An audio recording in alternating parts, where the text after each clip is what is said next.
Hello everyone, I hope you are doing well. Myself Pyq Sarkar and this is the 10th part of the series which is practicing the PIQ. So I had already completed 25 questions of June 2009 series, 9 question, and this is the second part of 2009 June. So, question number 26. The immediate source of Christopher Marlowe's Dr. Faustus is, so the answer will be German narrative. The immediate source of Christopher Marlowe's Dr. Faustus is a German work, Historia v. Historia von d.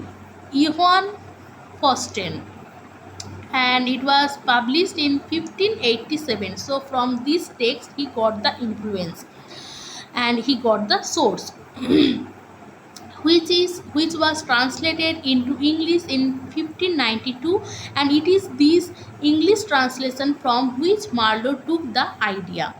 Then, who among the following were associated with the Irish dramatic movement? So the answer will be A. Mean Lady Gregory, W.B. Yeats and J.M. Sin. So you know that these are the Irish dramatic movement, and these are the people who are involved or associated with this movement, and they are belong from Ireland. So Irish dramatic movement was essentially a folk art which combined realism and environment and character of their native island.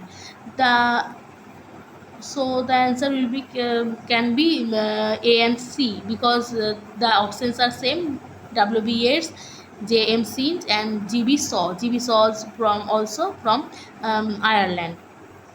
Then, the term diaspora was originally applied to the following ethnic group. So, the term diaspora, so this term diaspora came from Jewish, how they migrated from their land. So, Jewish diaspora or exile to which the term was originally applied refers to the dispersion of Israelites, Judahites and the later Jews out of what is considered their ancestral homeland and the communities built by them across the world. So the term diaspora came from Jewish people, the ethnic group of Jews. Then, who among the following is not a university with the same question? And the answer will be Ben Jonson. Ben Jonson is not belong to the university group. The university wits is a phrase used to name a group of 16th century English playwrights who were educated at the universities, which is Oxford and Cambridge. So in this series I may be doing this same question for fourth time or third time. So who became popular secular writers? Prominent members of this group were Christopher Marlowe, Robert Greene, Thomas Nash and George Pele. Then, when a person has a wooden leg, we are apt to say he has a wooden leg. Now this wooden leg is, so now this wooden leg is an example of uh, literal. So in the above statement, wooden leg has a literal sense, although wooden leg is a phrase which originates from the tales of pirates. Usually there used to be one character who had a wooden leg and wooden drink and could drink like no other. Hence the term is used for someone who drinks a lot. Okay, so it can be metaphorical also, as well as literal, depends on the uses. Then prosody. So prosody studies metrics. You know that prosody studies metric, and prosody signifies the systematic study of versification in poetry. This is the principle and practice of meter, rhyme and stanza forms. Sometimes it is extended to include also the study of speech sound patterns, effects such as alliteration, assonance, euphony and onomatopoeia. Then, which of the following is a major Jacobean play? So the answer will be the Duchess of Malfi. So the Duchess of Malfi is a famous Jacobean play. And other, you know that Everyman is a morality play. Then Gorboduc, another, and Romeo and Juliet by Shakespeare. So Jacobean play, which of the pairing is major Jacobean play, and it is the Duchess of Malfi. The Duchess of Malfi is a tragic play written by English dramatist John Webster in 1612 to 13. The play begins as a love story with Duchess. Jacobean drama continued the trend of stage violence and horror in the Duchess of Malfi.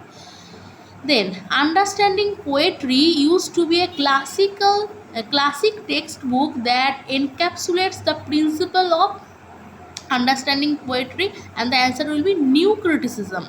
So understanding poetry was an influential book by Clint Brooks and Robert Penn Warren. First published in 1938, the book influenced new criticism, went through its fourth edition in 1976. So understanding poetry used to be a classic textbook that encapsulates the principle of new criticism. Then, what century is variously called the age of enlightenment, age of sensibility, and Augustan age, and age of prose and reason? So this is the easy question, and the answer will be 18th century. The 18th century in English literature is known as the Augustan age, new classical age, and age of reason. The enlightenment thinkers of the 18th century such as Voltaire and Rousseau popularized the idea of the age of reason, and enlightenment movement advocates scientific rationalism and empirical knowledge. So you can write in the comment section some famous writer of this age. Okay, then what is common to the following poems? Wordsworth Recluse, uh, Shelley's Triumph of Life, then Lord Byron's Don Juan, and Keats' Hyperion. So all are unfinished poems. So these are unfinished poems. They are all unfinished poems. Wordsworth had for years had been making plans to write a long philosophical poem in three parts, which is intended to be called as Recluse. Shelley's The Triumph of Life was the last major work before his death, which was published in 1822. The work was left unfinished. Then Byron's Don Juan is a satirical poem. Byron completed 60 cantos and 16 cantos, leaving an unfinished 17th canto before his death in 1824. Then Keats' Hyperion is also a unfinished poem, and his abandoned epic poem. He wrote the poem from late 1818 and until the spring of 1819, when he gave it up. Okay, so these are the unfinished poems. So these are the examples of unfinished poem. Then, who among the following called the novel the Bright Book of Life? So it is D.H. Lawrence. D.H. Lawrence wrote that novel is the Bright Book of Life. David Herbert Richard Lawrence, who was born in 1885 and died in 1930, was an English novelist, poet, playwright, essayist, literary critic, and painter. His work represents an extent reflection upon the dehumanizing effects of modernity and industrialization. The above quote is attributed to him.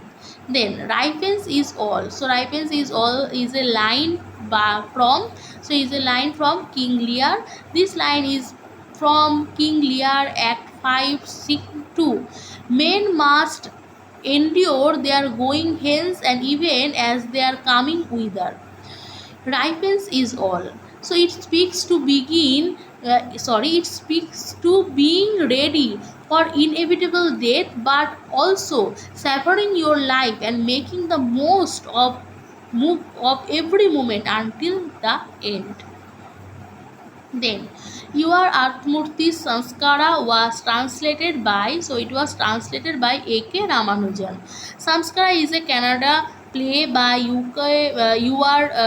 Anantamurthy and A.K. Ramanujan translated it and into English in 1978. The source of the title is from Sanskrit word that means rite of passage. So it means rite of passage. So Samskara is a beautiful story, and I really like this story. You can also watch the film in YouTube, though it was black and white movie. Then Abel Whittle is a character. So Abel Whittle is a character from the Mayor of Casterbridge, which was published in 1886. Subtitle: The Life and Death of Man of Character is a novel by British author Thomas Hardy. So the book is one of Hardy's Wessex novel and all set in fictional rural England. Then question number 40. In which eclogue the shepherd's calendar does Spencer praise Queen Elizabeth the First? So the answer will be April. In Shepherd's calendar was Edmund Spencer's first major work published in 1579.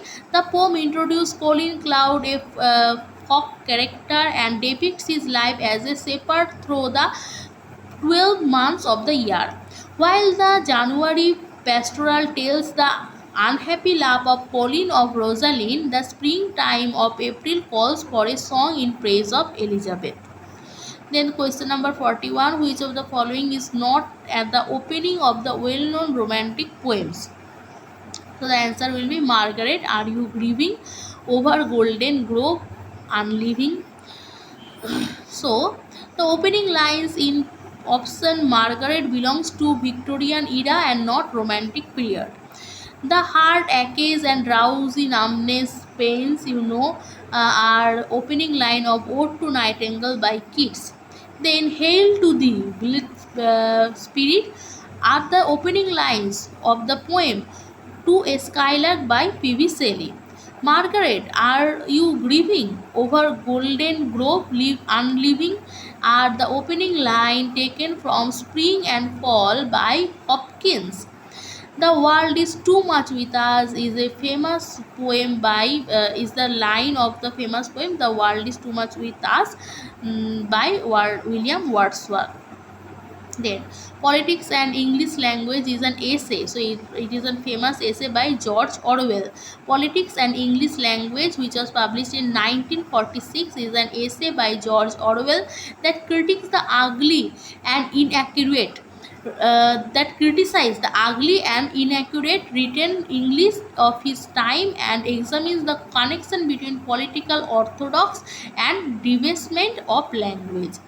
Then the mind forced manacles is a phrase from, so it is a phrase from London. The mind forced manacles is the fourth line of second quatrain of William Blake's poem London. The metaphorical expression represents the mental state the people of London are inflicting on themselves due to their own perceived social status. He is not fully recognized at home, he is not recognized at all abroad. Yet I firmly believe that the poetical performance of is, after that Shakespeare and Milton, undoubtedly most considerable in our language. So these lines, these criticism, these famous lines are important to your exam, because most of the time they give this type of quotation. So to whom does Matthew Arnold refers in the above statement? And it is about William Wordsworth, that he is not recognized at home and he is not recognized at all abroad.